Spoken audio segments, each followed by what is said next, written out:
Assalamualaikum warahmatullahi wabarakatuh. Sampurasun Akang Teteh. Berjumpa kembali dengan saya Anissa Nurul dalam program Beja Antara.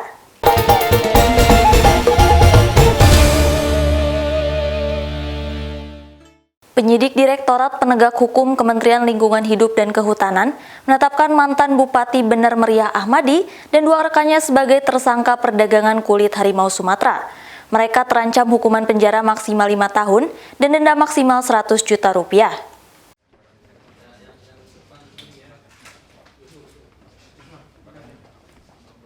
Penyidik Direktorat Jenderal Penegakan Hukum Kementerian Lingkungan Hidup dan Kehutanan menetapkan mantan Bupati Bener Meriah Ahmadi dan dua rekannya sebagai tersangka perdagangan kulit beserta tulang belulang harimau Sumatera. Selain dua orang tersangka lainnya IS dan S. Dalam gelar perkara yang digelar di Polda Aceh, Kota Banda Aceh pada 3 Juni, Direktur Jenderal Penegakan Hukum KLHK Rasio Ridho Sani menjelaskan, dari tangan tersangka pihaknya menyita sejumlah barang bukti, berupa 1 lembar kulit harimau Sumatera beserta tulang belulangnya dan 4 gigi taring, yang telah dititipkan ke Balai Konservasi Sumber Daya Alam Aceh. Penangkapan ketiganya berawal dari informasi dari masyarakat terkait adanya warga Kecamatan Sabar Kilang, Kabupaten Bener Meriah yang menawarkan selembar kulit harimau, yang kemudian ditindaklanjuti penangkapan oleh tim dari Balai Gakum KLHK wilayah Sumatera bersama Polda Aceh pada 23 Mei. IS sempat melarikan diri saat penangkapan namun akhirnya menyerahkan diri. Bersama-sama dengan Polda Aceh, ya, di mana ditetapkan tersangka pada tanggal 30 Mei. Di sini di hadapan kita ini ada barang-barang buktinya. Ada 1 lembar kulit harimau Sumatera, tulang belulang, senjata 4 gigi taring. Rasio mengatakan kejahatan satwa tersebut mendapat perhatian serius dari negara luar, mengingat populasi spesies harimau Sumatera saat ini mengalami penurunan tajam. Hanya sekitar 603 ekor, sementara di Aceh 200 ekor satwa dengan nama latin Panthera tigris sondaica itu hidup di kawasan hutan Leuser. Ketiga tersangka dijerat dengan pasal 21 ayat 2 huruf D, Yunto pasal 40 ayat 2, Undang-Undang Nomor 5 Tahun 1990 tentang konservasi sumber daya alam hayati dan ekosistemnya, dengan ancaman hukuman penjara maksimal 5 tahun dan denda maksimal 100 juta rupiah. Dari Banda Aceh, Aprizal Rahmat, Kantor Berita Antara, mewartakan.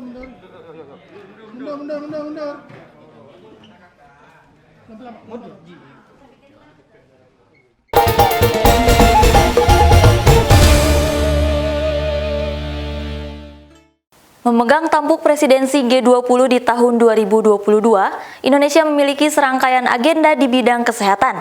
Adapun pokok bahasan prioritas, yakni seperti mekanisme teknis dana perantara dalam menghadapi pandemi di masa yang akan datang. Selain itu, juga membahas mengenai penguatan peranan WHO dalam mobilisasi alat kesehatan maupun vaksin.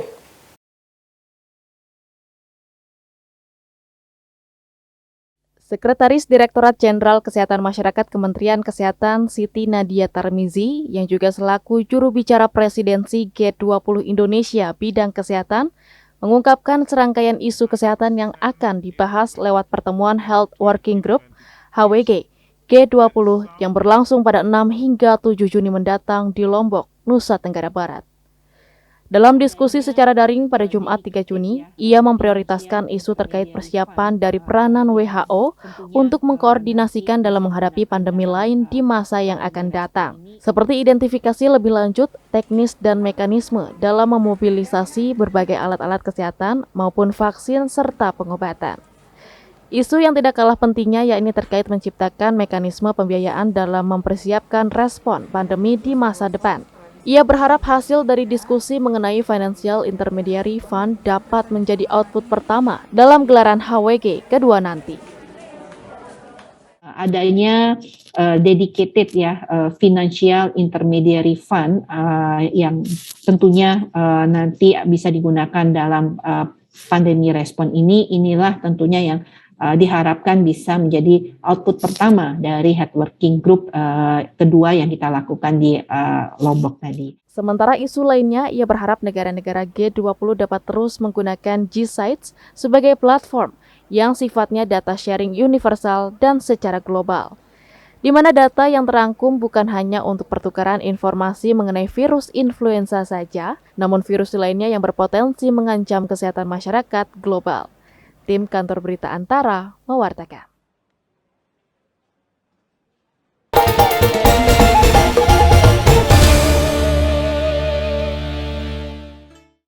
Presiden Republik Indonesia Joko Widodo akan mengerahkan sebanyak 200.000 tenaga kerja lapangan untuk mempercepat pembangunan Ibu Kota Nusantara di tahun 2023. Pemerintah menargetkan memulai pengerjaan di paruh kedua tahun 2022 dengan pematangan tanah, membangun akses logistik, hingga jalur menuju infrastruktur.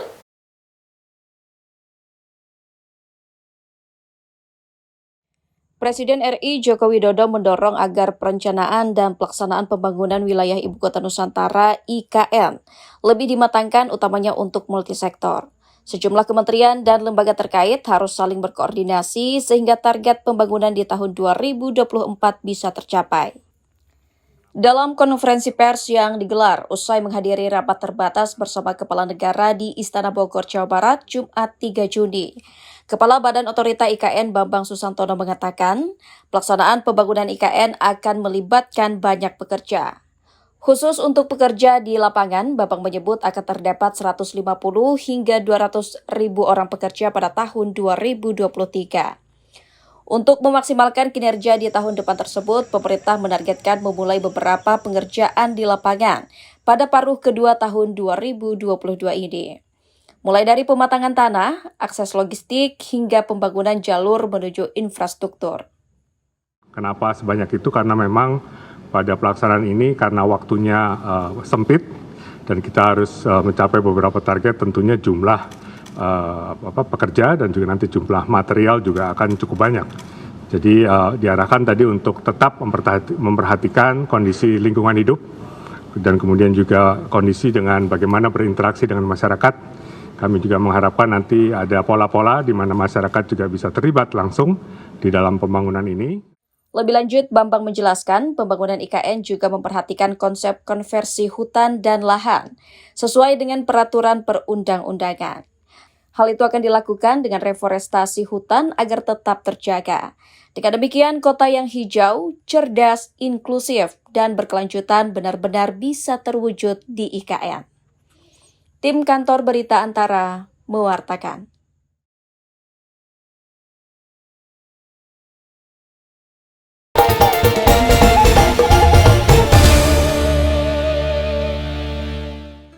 Dua ruas jalan tol di Jambi yang masuk proyek strategis nasional belum juga dimulai pembangunannya karena masih terkendala ganti rugi lahan. Gubernur Jambi mendesak pemerintah pusat untuk segera membayar ganti rugi lahan masyarakat yang dilintasi jalan tol tersebut. Ruas jalan tol Trans Sumatera hingga saat ini belum juga dimulai pekerjaannya.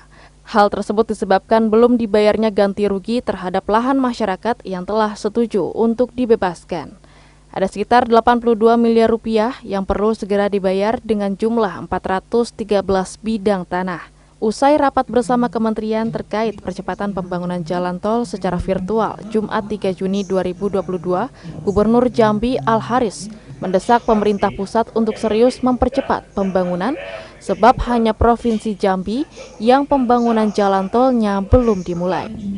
Pemerintah pusat sebelumnya menganggarkan 1,2 triliun rupiah untuk pembebasan lahan pembangunan jalan tol, namun anggaran tersebut juga belum diturunkan. Sebab itu, Haris minta Kementerian PUPR, Lembaga Manajemen Aset Negara, LMAN, dan Waskita Karya yang ditugaskan untuk pembangunan tol tersebut untuk serius mempercepat pembangunan.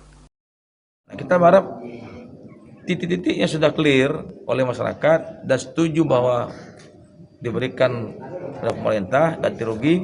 Nah, kita berharap memang dari pihak pemerintah pusat dari Kementerian PU, Elman, kemudian juga Waskita Karya yang ditugaskan itu untuk memang serius ya mempercepat itu semua. Nah, yang sudah clear dibayarkan, sisanya kita urus sama-sama. Itu yang kita harapkan. Di wilayah Provinsi Jambi terdapat 2 ruas jalan tol yang akan menghubungkan Jalan Tol Trans Sumatera, yakni ruas tol Tempino Jambi yang terhubung dengan jalan tol di Provinsi Sumatera Selatan, tepatnya pintu tol Betung, dan ruas tol Jambi Rengat yang terhubung ke Provinsi Pekanbaru. Panjang jalan tol Trans Sumatera yang merupakan proyek strategis nasional mencapai 232 km. Dengan rincian ruas tol Tempino Jambi 34 km dan ruas tol Jambi Rengat dengan panjang 198 km. Dari Kota Jambi, Dodi Saputra, Kantor Berita Antara mewartakan.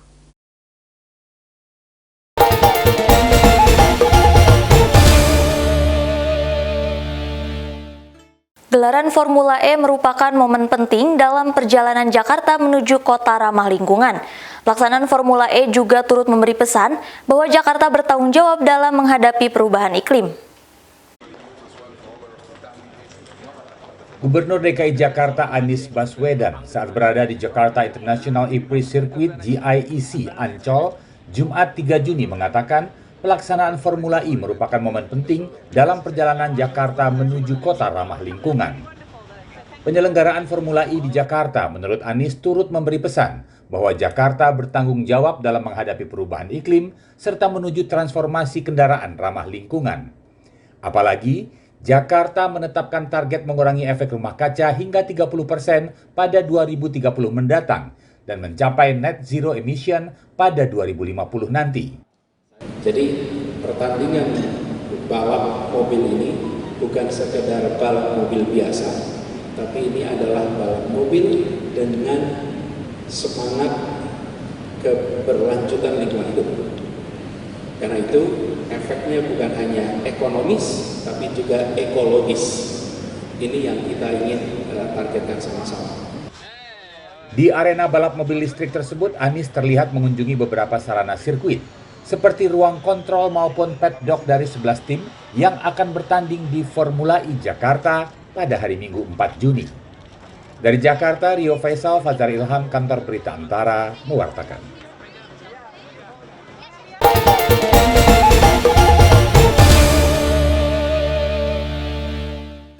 Sorghum salah satu jenis serealia yang dapat dijadikan alternatif pangan selain beras dan jagung. Sorghum memiliki banyak kandungan gizi seperti serat, karbohidrat, mineral, dan masih banyak lagi. Berikut liputan Rina Anggraini yang akan mengajak Akang Teteh mengenal lebih dalam mengenai sorghum. Presiden Joko Widodo pada Kamis 2 Juni menanam sorghum di NTT. Sorghum digadang-gadang dapat menjadi alternatif pangan ketika terjadi krisis pangan. Lantas, apa ya sorghum itu? Inilah sorghum, salah satu jenis serealia yang biasanya tumbuh di daerah bersuhu tinggi. NTT menjadi salah satu wilayah yang banyak ditumbuhi sorghum. Sorghum bisa dikatakan jenis pangan yang agak mirip dengan gandum. Kandungan gizinya pun cukup beragam. Sorghum ini mengandung banyak kandungan gizi yang tentunya baik untuk tubuh, seperti karbohidrat, ada juga serat yang cukup tinggi, sumber mineral diantaranya ada fosfor, kalsium, zat besi, zinc, serta magnesium. Nah, sorghum juga mengandung protein pemirsa.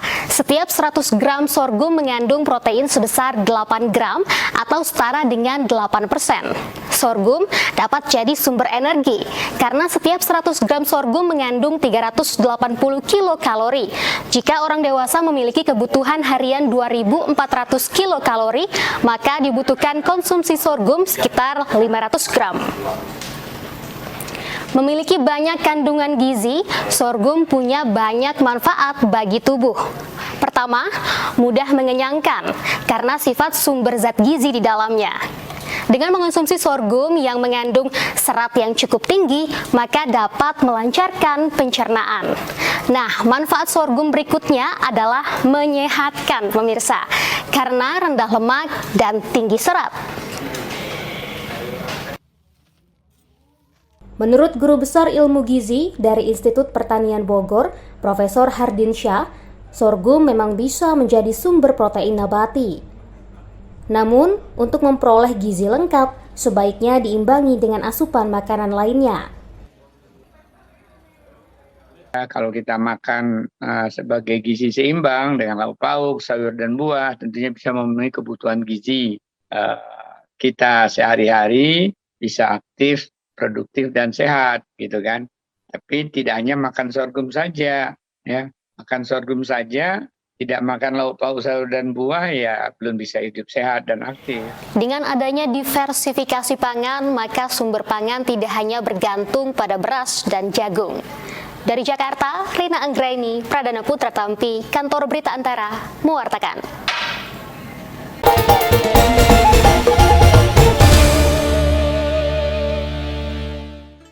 Demikian Beja Antara hari ini, tetap saksikan Beja Antara setiap hari Senin sampai dengan Sabtu. Saya Anissa Nurul beserta kru yang bertugas pamit undur diri. Terima kasih, wassalamualaikum warahmatullahi wabarakatuh.